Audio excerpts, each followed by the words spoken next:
छात्रों, अब हम चर्चा करते हैं इंटरकूलिंग के बारे में।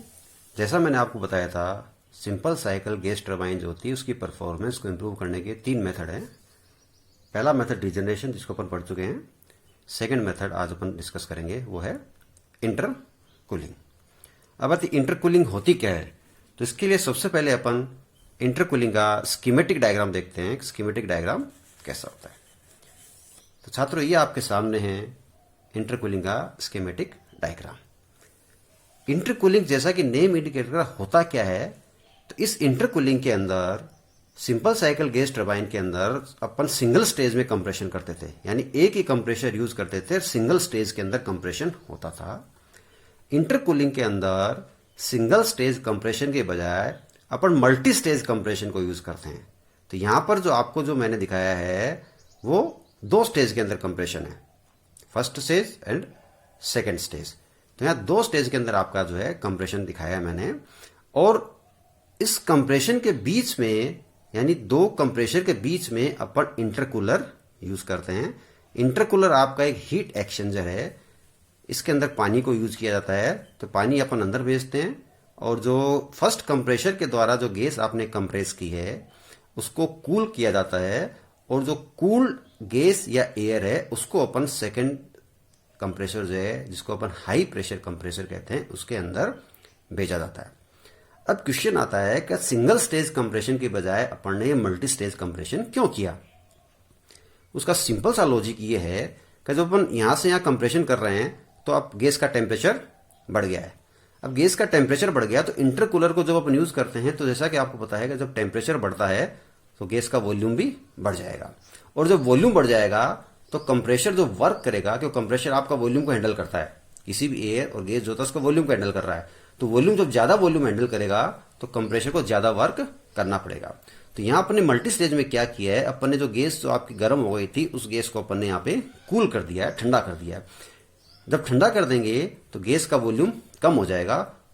अब कम वॉल्यूम की गैस जो है हाई प्रेशर, और कम वॉल्यूम की गैस अपन हाई प्रेशर कंप्रेसर के अंदर भेजते हैं, और यहां से फिर आपका कंप्रेशन होता है।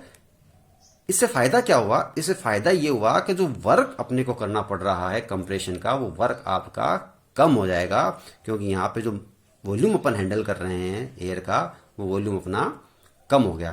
तो यानी इंटरकूलिंग के द्वारा बेसिकली जो कंप्रेसर पे जो वर्क किया जाता है वो कंप्रेसर पे किया गया वर्क कम हो जाता है। अब जो हाई प्रेशराइज्ड एयर है उसको अपन कंबशन चेंबर में भेजते हैं, यहाँ पे हीट ऐड की जाती है। देन हाई प्रेशर और हाई टेम्परेचर की जो गैस है उस गैस को अपन टरबाइन के अंदर भेजते हैं। टरबाइन की शाफ्ट रोटेट होती है, और ये जो टरबाइन का जो वर्क है इसको अपन जनरेटर में भेजते हैं। जनरेटर से इलेक्ट्रिसिटी पैदा होती है जो अपन इसको यूज ही करते हैं, और टरबाइन के एग्जॉस्ट से जो गैसेज उनको अपन बाहर एटमोस्फेयर में रिलीज कर देते हैं। छात्रों, इसके अंदर एक चीज ध्यान रखना, कभी भी अपन इंटरकूलिंग जो है एक सिंगल वे में यूज नहीं करते हैं। जो 3 मेथड हैं, जनरली तीनों मेथड एक साथ यूज किए जाते हैं। और इंटरकूलिंग जो है, इंटरकूलिंग के साथ रीजनरेशन जो है, रीजनरेशन को तो अपन कंफर्म यूज करेंगे ही करेंगे। तो रीजनरेशन में क्या होगा, जो एग्जॉस्ट गैसेज है, जो कि हाई टेम्परेचर की गैसेज है, ये वेस्टेज हो रही है, इनको अपन यूज कर लेंगे जैसा मैंने आपको बताया था। तो जो 4 नंबर का पॉइंट है, यानी हाई प्रेशर की जो गैसेज है, इन गैसेज को अपन एक रीजनरेटर में पास करते हैं। तो एक साइड से तो आपकी हाई प्रेशर गैसेज जाती है कंबशन चेंबर से एंटर करने से पहले, और दूसरी साइड से अपन एग्जॉस्ट गैसेज के अंदर भेज देते हैं, जैसा कि मैंने अभी आपको रीजनरेशन जो पढ़ाया था उसके अंदर डायग्राम बनाया था। तो इससे होता क्या है, इससे आपका कंप्रेसर पे किया गया वर्क कम हो जाता है। अब यदि अपन इसका टीएस डायग्राम देखें छात्रों, कि टीएस डायग्राम कैसा दिखेगा, तो उसके बारे में अपन देखते हैं कि टीएस डायग्राम इसका कैसा दिखता है। छात्रों, ये टीएस डायग्राम है जब अपन इंटरकूलिंग को यूज करते हैं। तो यहाँ पे आपको 3 प्रेशर की लाइन दिखाएगी, constant pressure line, line number 1, ये सेकंड लाइन, और ये थर्ड लाइन। तो यहाँ 1 नंबर पे एयर, जैसा कि डायग्राम अभी आपको मैंने दिखाया था, तो 1 नंबर पे एयर अपन अंदर लेते हैं, तो 1 से 2 तक यहाँ पे कंप्रेशन हो रहा है। तो ये जो लो प्रेशर कंप्रेसर था, जो फर्स्ट कंप्रेसर था, उसके अंदर अपन ने गैस को या एयर को कंप्रेस किया है। 2 नंबर से 3 नंबर का जो पॉइंट है, ये इंटरकूलर का पॉइंट है। तो 2 नंबर पे गैस जो आपकी इंटरकूलर में एंटर करती है, और 3 नंबर पे गैस आपकी बाहर आती है। तो जैसा मैंने आपको बताया था, इंटरकूलर का बेसिकली अपन क्या करते हैं, इसका टेम्परेचर डाउन करते हैं, ये टीएस डायग्राम तो आपको दिख रहा है, यहाँ पे टेम्परेचर आपका डाउन हो रहा है। तो इस टेम्परेचर के डाउन होने से क्या होगा, कंप्रेसर पे किया गया वर्क जो है वो अपना कम हो जाएगा। 3 से 4 नंबर जो है, 3 से 4 नंबर आपका हाई प्रेशर का जो कंप्रेसर है, जैसा मैंने आपको फिगर में दिखाया था, तो ये हाई प्रेशर पे आपका यहाँ पे कंप्रेशन हो रहा है। देन 4 से 5 जो है, 4 से 5 आपका ये हीट एडिशन है कंबशन चेंबर में। 5 से 6 ये एक्सपेंशन आपका टरबाइन में है, और यहाँ पे जो गैसेज, एग्जॉस्ट गैसेज, उसको अपन एटमॉस्फेयर में रिलीज कर देते हैं। तो ये आपका टीएस डायग्राम है। छात्रों, यदि अपन सिंगल स्टेज की यदि अपन बात करते हैं, तो सिंगल स्टेज के अंदर ये कंप्रेशन जो 1 से 2 था, ये लाइन सीधी आपकी यहां से चल जाएगी, सीधी लाइन इस पॉइंट पे, ये सिंगल स्टेज कंप्रेशन आपका हो जाएगा। मल्टी स्टेज कंप्रेशन में क्या किया अपन ने, यहां पे कूल करके फिर आपने इसको कंप्रेस किया है। यदि छात्रों आप टीएस डायग्राम को देखोगे, तो टीएस डायग्राम में जब कांस्टेंट प्रेशर की लाइन यदि आप देखोगे, तो इन कांस्टेंट प्रेशर की लाइन को आप देखोगे कि जैसे जैसे कांस्टेंट प्रेशर की लाइन इस डायरेक्शन में जाती है, इनके बीच के अंदर गैप बढ़ता जाता है। इस गैप को बढ़ता जाता छात्रों, तो इस गैप से इससे क्या नतीजा निकलता है, यदि अपन मैं सीधा मल्टी स्टेज की बजाय सिंगल स्टेज कंप्रेशन करता, तो यहां से यहां तक की लाइन जो थी, वो लाइन 3-4 लाइन के कंपेरिजन में ज्यादा है। आप टीएस डायग्राम का चार्ट देखना, तो ये लाइन यदि ज्यादा है, इसका मतलब यहां से यहां तक का ये डिस्टेंस ज्यादा है, यानी ये वर्क आपका कंप्रेशर पे किया गया वर्क है जो कि ज्यादा है। यानी जब हम सिंगल स्टेज कंप्रेशन करते हैं, तो ये लाइन आपकी 3-4 लाइन से ज्यादा है।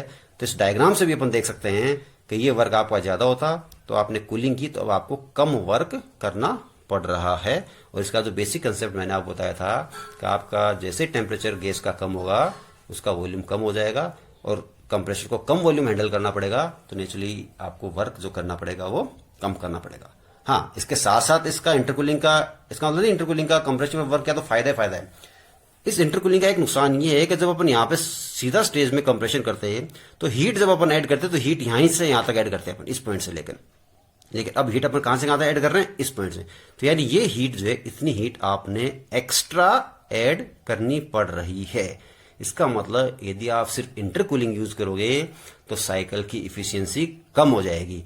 कम इसलिए हो जाएगी कि जो हीट एडिशन है, वो हीट एडिशन आपका बढ़ गया है। तो जब सिर्फ इंटरकूलिंग की यदि अपन बात करते हैं, तो इंटरकूलिंग में इफिशियंसी आपकी लगभग 5% के आसपास कम हो जाती है।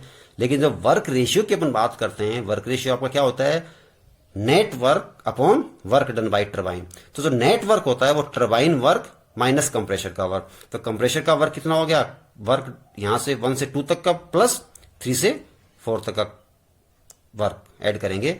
और फॉर्मूला यदि आपको चाहिए, तो कंप्रेसर का वर्क हो जाएगा CP T2 minus T1 plus CP T4 minus T3, और टरबाइन का जो एक्सपेंशन का वर्क हो जाएगा वो CP T5 minus T6। CP delta T होता है, तो टेम्परेचर का डिफरेंस आपका इसके अंदर आ जाएगा। तो इस टरबाइन वर्क में से जो कंप्रेसर का वर्क माइनस करेंगे, तो अब कंप्रेसर पे अपन कम वर्क कर रहे हैं। तो वर्क रेशियो देखा गया है कि लगभग 10% के आसपास वर्क रेशियो आपका इंक्रीज हो जाता है। तो इंटरकूलिंग से यदि अपन देखते हैं, तो इंटरकूलिंग से एफिशिएंसी आपकी डाउन हो जाती है और वर्क रेशियो आपका बढ़ जाता है। इसीलिए मैंने आपको बताया था डायग्राम के अंदर कि इंटरकूलिंग को अपन सिंगल यूज नहीं करते, इंटरकूलिंग के साथ साथ अपन रीजनरेशन को भी यूज करते हैं। और जब इंटरकूलिंग और रीजनरेशन दोनों को एक साथ यूज किया जाता है, तो ये देखा गया है कि वर्क रेशियो में लगभग 10% के आसपास बढ़ोतरी, और इफिशियंसी साइकिल की जो है वो लगभग 50 से 55% की इसमें बढ़ोतरी हो जाती है।